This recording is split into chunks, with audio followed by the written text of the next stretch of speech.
Pas protestave në Tiranë dhe në Hag, veteranët e ushtrisë çlirimtare të Kosovës po përgatiten për një tjetër përballje simbolike me drejtësinë evropiane.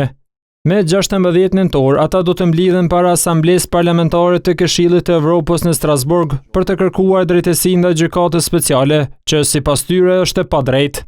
Do të protestojmë për të kërkuar drejtësi dhe do t'ja përkujtojmë institucioneve të Evropës që kanë votuar një gjykatë e padrejtë, një gjykatë me gënjeshtrat e Dick Martit dhe me gënjeshtrat e disave njerëzve që kanë gënjy apo do të them bukfalisht kanë rrajt.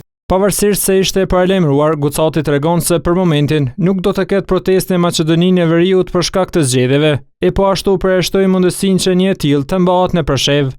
Jo, edhe me desha nuk do me rreziku njerëzit, do të mund të shoh këtu në organizuar një protestë. Na kanë thonë, ju kemi thonë jo për momentin, do të ulëm të bisedojmë me ta. Kryetari i OVL-UÇK-s beson se dëshmia e generalit Wesley Clark në gjykimin ndaj shkreve të UÇK-s në Hag do të jetë një goditje e madhe për gjykatën speciale. Dëshmia e Clarkit do të jetë një bombë për ta. Kjo është shumë e vërtetë, do të jetë një bombë shumë e madhe, do të jetë një sukses i madh që kanë arritur ta bindin edhe ka diur se në Amerikë do më leje për me dëshmu.